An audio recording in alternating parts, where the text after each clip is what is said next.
Hello and welcome to the Housing and Services Resource Center's virtual workshop series, Identifying and Building Partnerships with Your Local Housing Sector. This series consists of 3 brief virtual workshops. This is the 3rd and final virtual workshop and will provide you with some strategies for identifying, engaging, and building partnerships with your local housing sector. The first workshop covers some introductory housing concepts. The second provided information about specific housing programs, including public housing and HUD-assisted housing programs. These virtual workshops are a product of the Housing and Services Resource Center, which is a partnership between the U.S. Department of Health and Human Services, HHS, and the U.S. Department of Housing and Urban Development, HUD. The HSRC is administered by the Administration for Community Living, ACL, through a contract with Mission Analytics, which subcontracts the work to U.S. Aging. The HSRC fosters collaboration and partnerships between the organizations and systems that work to help people live successfully and stably in the community, such as those providing housing resources, homelessness services, healthcare and mental health services, independent living services, home and community-based services, supportive services, and more. At the end of the virtual workshop, we hope you will visit the HSRC website at acl.gov/housingandservices.gov. The website includes a wealth of technical assistance tools and resources to build and/or strengthen housing, disability, aging, and health partnerships to help people obtain and maintain stable housing and services. To cultivate these cross-sector partnerships, the HSRC coordinates the technical assistance across the federal agencies, facilitates state and local partnerships between housing and disability, aging, and health service providers, identifies and shares innovations and promising practices from housing and services collaborations, assists stakeholders in finding ways to leverage and align resources to make community living possible for more people. For more information about partnership opportunities, review the fact sheet at https://ACL.gov/sites/default/housing/factsheet PDF.pdf. In order for people with disabilities of all ages to have access to both the housing and the services and supports they need to live in the community, there must be partnerships at the federal, state, and local levels between housing and service systems and every organization that supports the goal of community living. Affordable and accessible housing with supportive services is vital to optimizing the health of people with disabilities and older adults and providing them with full opportunity to participate in community life. Partnerships between the housing sector and the aging and disability networks enhance the range of housing for the growing and changing needs of people of all ages with disabilities and older adults. Problems with finding and securing housing that is affordable, accessible, and supportive increases risk for homelessness. People with disabilities are more likely to experience homelessness, and researchers project the number of older people who are homeless will continue to rise. Partnerships among homelessness assistance agencies, the aging and disability networks, and the housing sector can help reduce risk and swiftly transition people who are experiencing homelessness into more stable housing. And we know that partnerships require commitment. The Brookings Institution thinks of this commitment as connective tissue. It is their way of describing the infrastructure needed to support intentional alignment, coordination, and integration between sectors or organizations that serve the same or similar populations in the community. Infrastructure refers to both tangible elements such as information exchange systems, financing, personnel, shared language, as well as the intangible elements of trust and shared goals. Developing systems and trust that address cross-sector needs does not just happen. It requires a deliberate process that moves beyond the individual goals of any one system towards a community-wide approach. In the first two virtual workshops in this series, you learned about the affordable housing resources available for very low-income older adults and people with disabilities. You also learned which organizations in your community administer these resources, such as public housing agencies, nonprofit or for-profit developers, and their property management companies. This third and final workshop will help you develop a strategy or plan to identify and reach out to these local organizations and public officials. Why should you reach out? First, we serve many of the same people.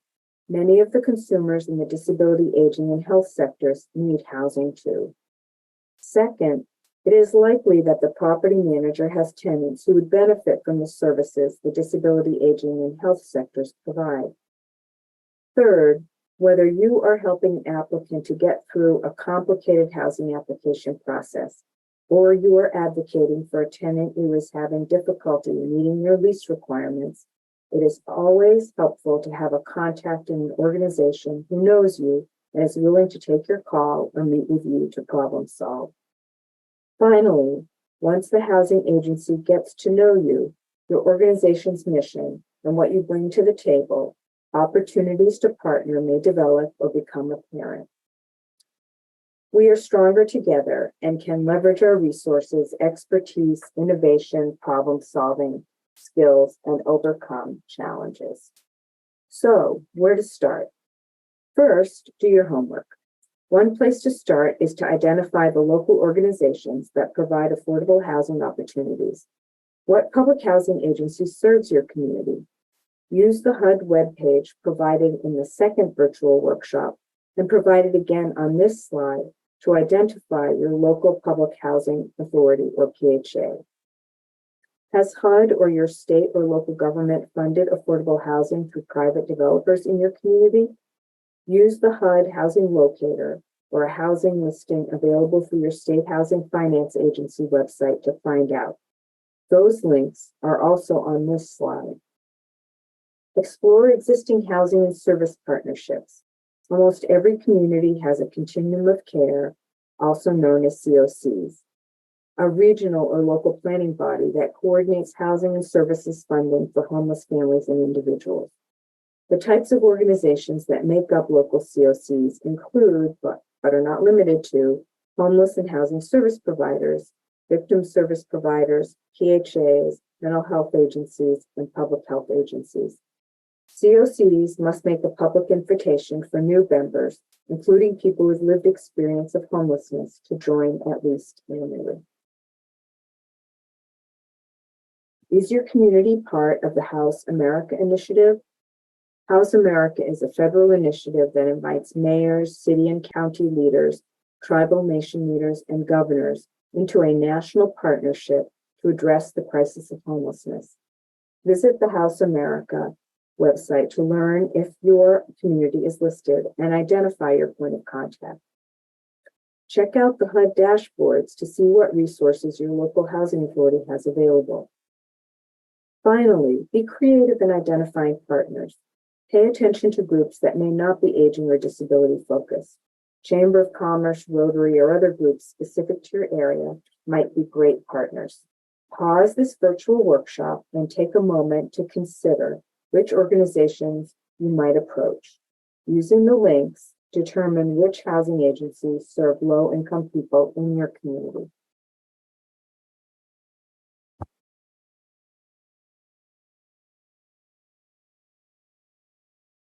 Preparing for your meeting with local officials is important. What do you already know about the organization? What questions do you have? For example, in the second virtual workshop, you learned how to determine whether your local PHA administers the Housing Choice Voucher or HCV program. Without a review of their HCV administrative plan, which may or may not be online, You cannot tell if the PHA has a preference for any target populations. For example, while fair housing regulations prohibit the PHA from having a preference for people with specific disability, such as serious mental illness, in their program, they can provide a more general preference for people with disabilities and older adults, or for persons transitioning from institutional settings. You can use your meeting to determine whether the PHA has ever had or would consider having preferences that target the populations you serve. In the second workshop, you learned how to determine whether your state or local public housing agency administers mainstream vouchers. Maybe your research indicates that the PHA has not fully leased their mainstream vouchers, but because the data are several months old, you can't be sure it is still accurate. Always be able to identify when and where your data came from and be open to new or better data. Asking the PHA whether these data are still accurate and learning from them why they think their lease-up rate is low could be very informative discussion, while also making it clear that you are open to collaborating and learning. Maybe you've heard that the waiting lists are very long. This is information you will want to confirm directly with the housing provider. It is important to understand that while an agency's waiting list might generally be long, it may not be long for households seeking an accessible unit, or it might be long for families seeking larger units, but not for older adults looking at elderly housing programs. If a waiting list is closed, can the provider tell you when it might be open for more applications? You will want to let the housing professional know the housing needs of the specific individuals you're working with so that the responses they provide are most useful. Asking the local official about their challenges may help you discover how your organization may be able to help the housing official achieve their goals or overcome challenges. Understand and be able to clearly communicate your goals as directly as possible, understanding that your goals at this time may be to learn. Data. You can be sure the housing agency will have lots of questions for you, and you will want to be prepared to answer those with as much specific data as possible. Whom do you serve? How many households? How many need housing? How many are transitioning from an institution, nursing facility, or other setting? How many are experiencing homelessness? How many are older adults? How many are under age 62? How many need an accessible unit? Do the individuals whom you serve need 1 or 2 bedroom units or larger units? Other data to consider include what home modifications or assistive technology could be available through your organization or partners to make housing units accessible or increase independence of people residing in units, ultimately increasing housing stability. What are readmission rates at hospitals? What are the causes? Do you have programs that address these issues, like fall prevention programs? What are eviction trends? Does your organization offer services that can help people manage their finances and pay their rent on time? Other homework you might want to consider before your meeting is to determine whether your organization, maybe somebody on your board or staff, have any connections with the local housing organizations. Any type of crossover or networking can help you set up a meeting or help to establish trust between your organizations. Take a moment to pause this virtual workshop and write down 3 steps you can take in the next 2 weeks to get started on this critical homework.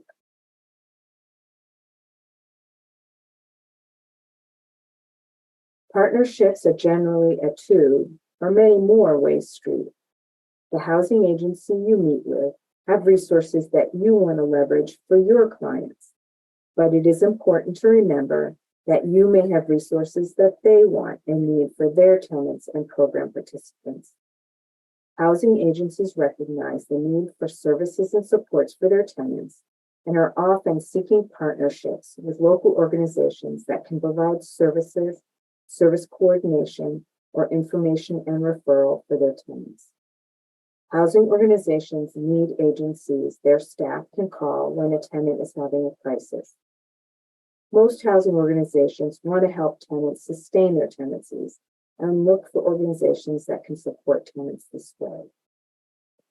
Think about whether your organization can refer eligible applicants when there are openings, help applicants complete an application and collect all required documentation, provide housing search assistance and funding for items such as security and utility deposits, moving expenses, and essential household items. Help tenants with move-in. Help tenants be successful, pay their rent on time, keep the unit clean, etc. Be available when tenancy issues arise. Help tenants stay stably housed as their needs change, such as assistive technology, home modification, supportive services, etc. Identify landlords and other housing units to increase the affordable housing stock in your community. Housing agencies are likely to want to partner with agencies that can help meet these needs of their tenants by providing services or funding activities that can help families secure and maintain tenancy. Let the housing agency know you can help them rent to more people who will stay longer. In meeting with any housing officials, these would be good topics for discussion. Take a moment to pause this virtual workshop and take a quick inventory of what your organization offers the housing agencies that you hope to meet with.